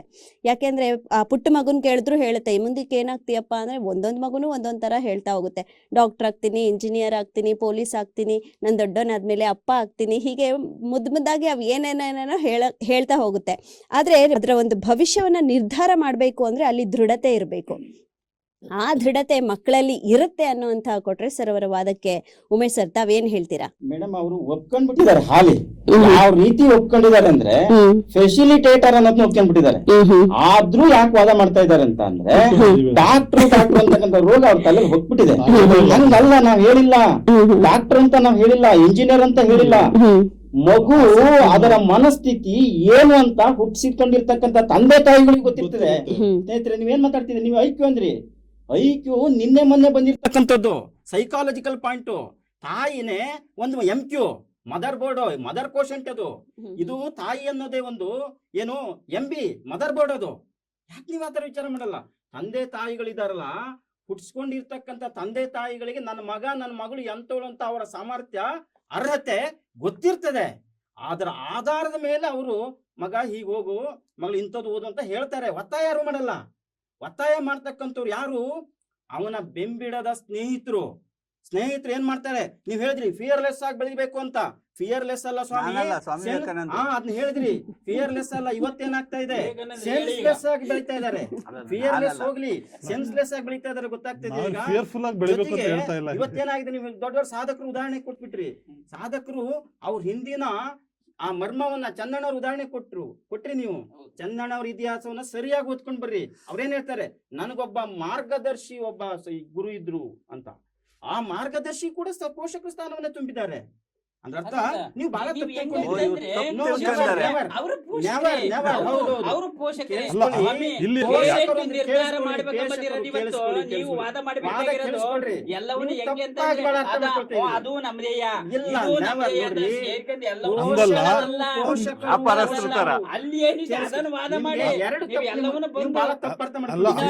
ತಂದೆ ತಾಯಿ ಇಲ್ಲದಿರ್ತಕ್ಕಂಥ ಅನಾಥ ಮಗುವನ್ನ ಭವಿಷ್ಯ ಅಂತ ಅಂದ್ರೆ ಮುಗಿಸ್ಲಿ ಸರ್, ಅವ್ರು ಮುಗಿಸ್ಲಿ ಸರ್. ಚನ್ನಣ್ಣ ಅವರ ಜೀವನ ಚರಿತ್ರೆ ನೀವು ಸರಿ ಓದಿಲ್ಲ. ನೀವು ಸರಿ ಓದಿಲ್ಲ. ಓದಿಲ್ಲದಕ್ಕೆ ಕೇಳಿಸ್ಕೊಡ್ರಿ. ಅಪಭ್ರಂಶವಾಗಿ ನೀವು ಏನ್ ಮಾಡ್ತಾ ಇದ್ದೀರಿ? ನೋಡೋಣ ಸರ್, ಅವ್ರು ಮುಗಿಸ್ಲಿ ಇರ್ಲಿ ಪಾಪ ಮಾತಾಡಕ್ಕೆ ಅವಕಾಶ ಕೊಡೋಣ. ನೀವೇನ್ ಮಾಡ್ತೀರಿ? ಸೋಲನ್ನ ಹಂಗ್ ಮೈ ಮೇಲೆ ಬರುತ್ತೆ ಅಂತ ವಾದ ಮಾಡಕ್ ಹೋಗ್ಬೇಡಿ, ಮಾತಾಡಿ.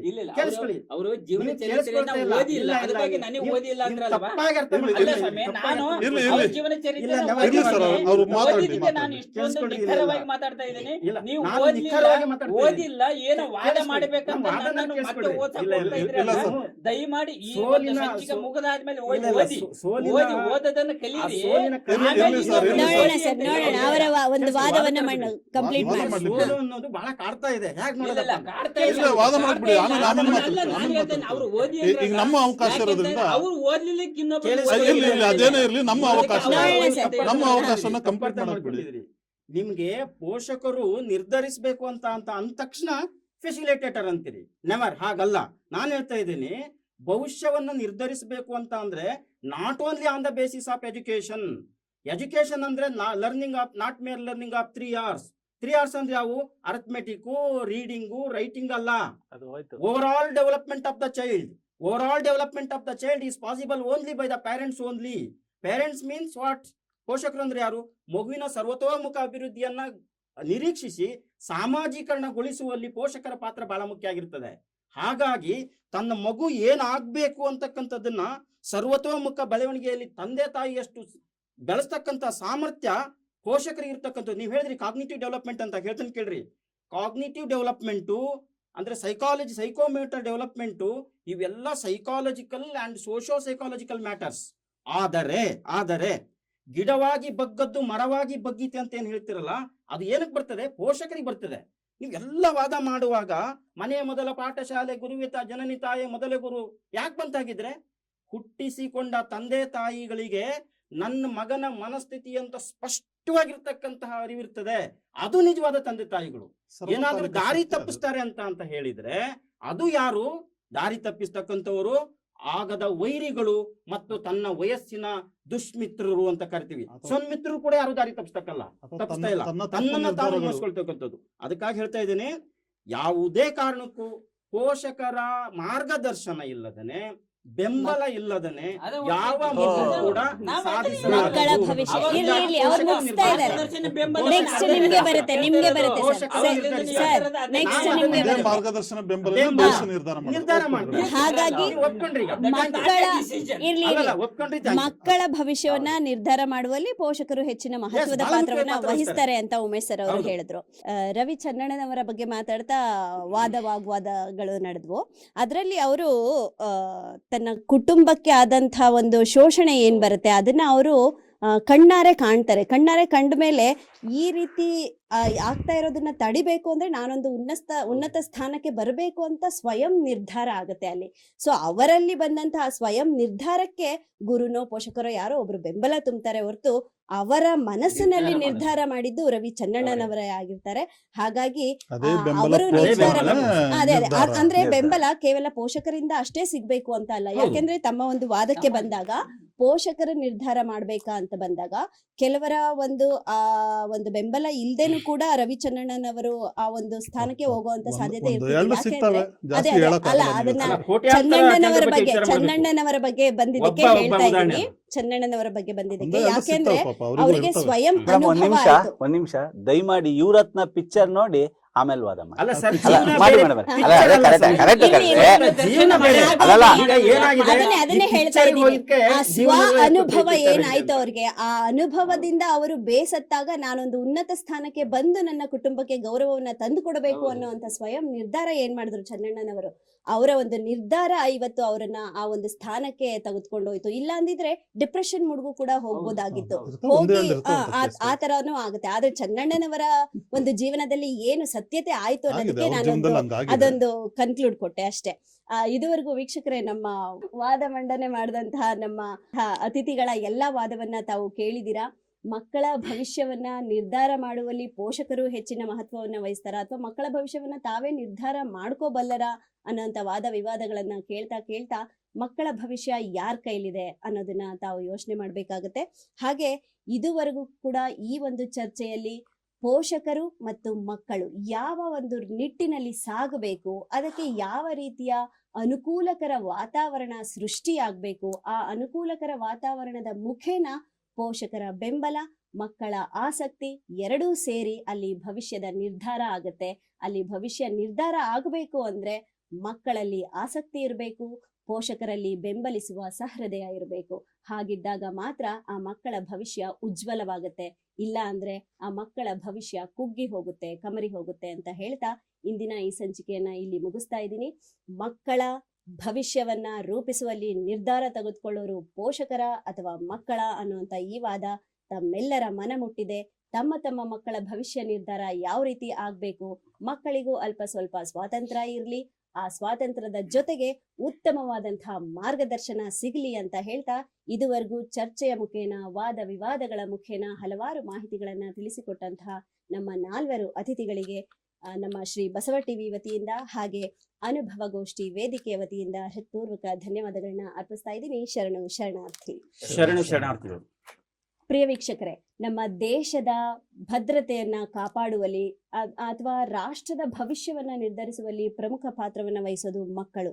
ಅಂತಹ ಮಕ್ಕಳ ಭವಿಷ್ಯವನ್ನ ನಿರ್ಧಾರ ಮಾಡುವಲ್ಲಿ ಹೆಚ್ಚಿನ ಪಾತ್ರ ಯಾರ್ದಾಗಿರ್ಬೇಕು ಅನ್ನುವಂಥ ವಿಚಾರವನ್ನ ತಾವು ತಿಳ್ಕೊಂಡಿದ್ದೀರಾ. ತಮ್ಮ ತಮ್ಮ ಮಕ್ಕಳ ಭವಿಷ್ಯವನ್ನ ನಿರ್ಧರಿಸುವಲ್ಲಿ ತಾವು ಉತ್ತಮವಾದಂತಹ ನಿರ್ಧಾರವನ್ನ ತೆಗೆದುಕೊಳ್ಳಿ ಅಂತ ಹೇಳ್ತಾ ಇಂದಿನ ಈ ಸಂಚಿಕೆಯನ್ನ ಇಲ್ಲಿಗೆ ಮುಗಿಸ್ತಾ ಇದ್ದೀನಿ. ಮತ್ತೊಂದು ಸಂಚಿಕೆಯಲ್ಲಿ ಮತ್ತೊಂದು ವಿಚಾರಧಾರೆಯನ್ನ ಹೊತ್ತು ತಮ್ಮ ಮನೆಗೆ ಬರ್ತಾ ಇರ್ತೀನಿ. ನಿರಂತರವಾಗಿ ನೋಡ್ತಾ ಇರಿ ಶ್ರೀ ಬಸವ ಟಿವಿ. ಇದು ಸಂಸ್ಕಾರದ ಬೆಳಕು. ಶರಣು ಶರಣಾರ್ಥಿ.